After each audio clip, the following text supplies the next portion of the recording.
சிவாய நமஹா. முப்போதும் திருமேனி தீண்டும் ஆதிசைவர்கள் குலத்தில் சுந்தரமூர்த்தி சுவாமிகளுடைய வழிவழி தோன்றல் அடியார்க்கு அடியேன் திருவான்மையூர் சந்தோஷ் திருமேனி சிவாச்சாரியார் அன்பர்கள் அனைவருக்கும் வணக்கம். நம்ம முக்கியமாக இந்த பதிவில் நவம்பர் மாதம் 2025 உண்டான பலன்களை கொஞ்சம் விரிவாக பார்ப்போங்க.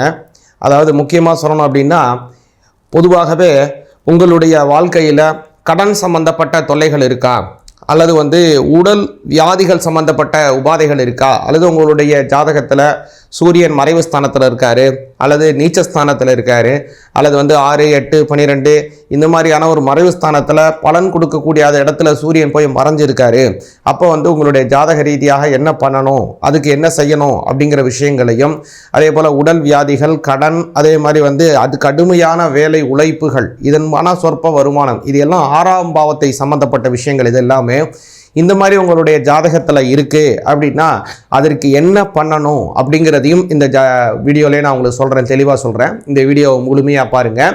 முக்கியமாக இந்த நவம்பர் மாதம் பார்த்தீங்க அப்படின்னா கோச்சாரம் ரொம்ப அருமையாக இருக்குங்க. முதல்ல குரு பகவான் வக்ரத்தில் ஆரம்பிக்கிறார். அதாவது கடகத்தில் குரு பகவான் ஃபுல்லாக இருக்கார். அதே மாதிரி சிம்ம ராசியில் பார்த்தீங்கன்னா கேது பகவான் இருக்கார். சூரிய பகவான் நீச்சஸ்தானம் அப்படின்னு சொல்லக்கூடிய துலா ராசியில் இருக்கார். அதே பகவான் புத பகவான் முதல்ல வக்ரத்தில் இருக்கார். 17ஆம் தேதி வக்ரத்தை அவரும் நிறுத்தி செய்து கொள்கிறார். அப்புறம் பார்த்தீங்கன்னா 17ஆம் தேதி சூரிய பகவான் பெயர்ச்சியாகி விருச்சிக ராசிக்கு போயிடுறாரு.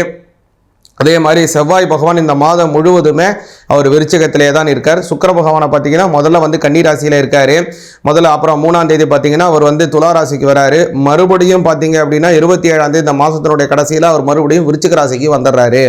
அதே மாதிரி இந்த மாதம் முழுவதுமாகவே சனி பகவானும் ராகு பகவானும் கும்பராசியிலே இருக்காரு. முதல்ல பார்த்தீங்கன்னா சனி பகவான் வக்ரத்திலே தான் இந்த மாதத்தை ஆரம்பிக்கிறாரு. இந்த மாதம் 17ஆம் தேதி சனி பகவானும் வக்ரகதியை நிவர்த்தி செய்து கொண்டு நேர்கதிக்கு மாறுறாரு. இந்த 3 கிரகங்களினுடைய வக்ரம் இருக்குங்க இந்த மாதம். குரு பகவானுடைய வக்ரமும் இருக்கு. குரு பகவான் வக்ரம் எப்போ ஆரம்பிக்கிறார் பார்த்தீங்க அப்படின்னா 18ஆம் தேதி வக்ரத்தை ஆரம்பிக்கிறாரு. அதனால் இந்த மாதம் சரியாக சொல்லப்போனால் முதல்ல வரக்கூடிய, அதாவது முதல் பகுதி பிற்பகுதி அப்படின்னு 2ஆக பிரிச்சுக்கணும். இந்த மாதத்தில் இந்த மாதத்தினுடைய பலன்கள் 2ஆக, முன்பாதி ஒருத்தவங்களுக்கு வேறு மாதிரி இருக்கும், பின்பாதி ஒருத்தவங்களுக்கு வேறு மாதிரி இருக்கும். அப்போது இந்த பலன்கள் உங்களுக்கு எப்படி இருக்குங்கிறதையும் தெளிவாக பார்ப்போம். அதே மாதிரி இந்த மாதம் பார்த்திங்கன்னா நிறைய பண்டிகைகள், நிறைய விசேஷங்கள் கொண்ட மாதமாகவும் வருது. இதனால் என்ன நன்மைகள், எப்படி செய்யணும் அப்படிங்கிறதையும் தெளிவாக பார்ப்போம். சிவாய நமஹ. மீன ராசி ஆகிய உங்களுக்கு இந்த நவம்பர் மாதம் 2025 என்ன மாதிரியான பலன்கள் அப்படிங்கிறத கவனிங்க. முக்கியமாக சொல்லணும் அப்படின்னா, இந்த மாதம் அப்படிங்கிறது உங்களுக்கு வேலை நிமித்தமாக இருக்கக்கூடிய தடைகள் எவ்வளோ இருக்கோ அது எல்லாமே நல்லபடியான பலன்களை தருங்க. இந்த மாதத்தினுடைய முற்பகுதி அப்படிங்கிறது உங்களுக்கு ரொம்ப நல்லா இருக்கு அப்படின்னு சொல்லலாம். பிற்பகுதி அப்போ ஒன்றுமே நல்லா இல்லையான்னா இந்த பிற்பகுதியும் நல்லா இருக்கு. இந்த மாதத்தில் 2 ராசிக்கு மட்டும்தான் முற்பகுதி பிற்பகுதி 2மே நல்லா இருக்கு. அதில் முக்கியமான கிரகம் என்னன்னா மீனராசி. ஏன் அப்படின்னா முதல்ல என்னங்க பிரச்சனை, பின்னாடி என்னங்க அந்த பிரச்சனை தீருது அப்படிங்கிற மாதிரி தான் இருந்தது ஒருத்தவங்களுக்கும்.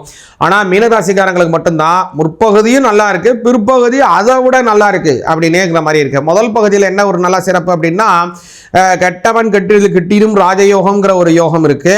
அடுத்ததாக கவனிச்சிங்க அப்படின்னா நீச்சபங்க ராஜயோகம் அப்படிங்கிறதான 2 யோகம் உங்களுக்கு இருக்குங்க. அதே மாதிரி 3வது அதாவது இந்த முற்பகுதியில் எப்படி இருக்கு, பிற்பகுதியில் எப்படி இருக்கு அப்படின்னா மங்களாதித்ய யோகம்ங்கிற ஒரு யோகம் இருக்கு. சரி, என்னென்ன யோகம் இருக்கு, எப்படி இருக்கு, இதனால என்ன நன்மைகள் இருக்குன்னு எதிரெல்லாம் நீங்க கவனமா இருக்குங்கிறத தெளிவாக சொல்றேன். கவனிங்க மீனராசிக்காரங்க. மீனராசிக்காரங்களுக்கு முதல்ல இந்த மாதத்தில் முதல்ல ஒரே ஒரு பிளஸ் ஒரு மைனஸ் அப்படிங்கிறதுல கவனிச்சிருவோம். மைனஸ் என்ன அப்படின்னு கேட்டீங்கன்னா, கேது 6ல் இருக்கிறதுனால உடல் ஆரோக்கியத்தில் கவனமா இருக்கணும். சனியினுடைய வக்கர பார்வை இருக்கு. அதனால உடல் உபாதைகள் ஏற்பட்டு மறையறதுக்கு வாய்ப்பு அதிகமாக இருக்கு.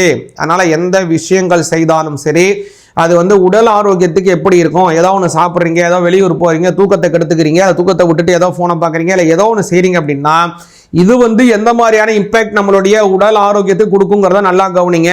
முக்கியமாக கேதுங்கிறது தோல் சம்பந்தப்பட்டது, அதே மாதிரி ஹெரிடிட்டரி சம்பந்தப்பட்டது, இந்த மாதிரியான சில உடல் உபாதைகள் வருவதற்கு வாய்ப்பு இருக்கு. மீனராசிக்காரங்க இதெல்லாம் கவனமாக இருக்கணும், நிச்சயமாக, சர்வ நிச்சயமாக. அடுத்ததாக இந்த மாதத்தில் கூடிய பிளஸ் எல்லாம் என்னன்னு கேட்டீங்க அப்படின்னா, இந்த மாதத்தில் முதல்ல 6ஆம் அதிபதியாக இருக்கக்கூடியவர் சூரிய பகவான் 6ஆம் இடம் அப்படிங்கிறது கொஞ்சம் கடன் சுமைகள், அதே மாதிரி கடுமையான வேலைகள், உடல் உழைப்பின் மூலமாக சொற்பமான வருமானத்தை தருவது, இந்த மாதிரியான பல கெடுபலனை தரக்கூடியது 6ஆம் இடங்க.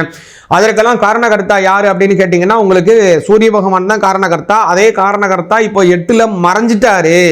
அப்ப கெடுபலனை தரக்கூடிய ஒரு கிரகமாகப்பட்டது 8ல் மறைவது நல்லது. இதற்கு கெட்டவன் கெட்டிடில் கிட்டிடும் விபரீத ராஜயோகம் அப்படிம்பாங்க. அப்படியான ஒரு ராஜயோகம் இருக்கு. அடுத்ததாக கவனிச்சிங்க அப்படின்னா இந்த இந்த இதுக்கு 6ஆம் அதிபதி நீச்சமாகிறார். இதற்கு நீச்சபங்க ராஜயோகம்னு பேரு. இதுவும் ஒரு நல்ல பலன். இப்படியாக 2 பலன் உங்களுக்கு ஒரு ராஜயோக அமைப்பை தருது. ஒரு பெரிய இடத்துல உங்களுக்கு ஒரு பெரிய ஒரு வெகுமதியை தர போறாங்க. அதே மாதிரி உங்களுக்கு பெரிய அரசு பாராட்டுகள் கிடைக்க போது, அரசாங்கத்தில் ஏதோ ஒரு விஷயங்கள் சாதகமாக உங்களுக்கு நடக்கல. பொதுவான மீனராசிக்காரங்களுக்கு ஒரு கவர்மெண்ட்ல போய் ஏதோ ஒரு விஷயம் வாங்கணும், கவர்மெண்ட் ஆர்டர் வாங்கணும், ஏதோ விஷயம் அப்படின்னா உடனே கிடைக்கவே கிடைக்காதுங்க. ரொம்ப போராடி தான் வாங்கணும் மீனராசிக்காரங்க. ஏன்னா 6ஆம் அதிபதியா இருக்க சூரியனா இருக்கறனால கொஞ்சம் போராடி தான் வாங்குவாங்க பெரும்பாலும் மீனராசிக்காரங்க.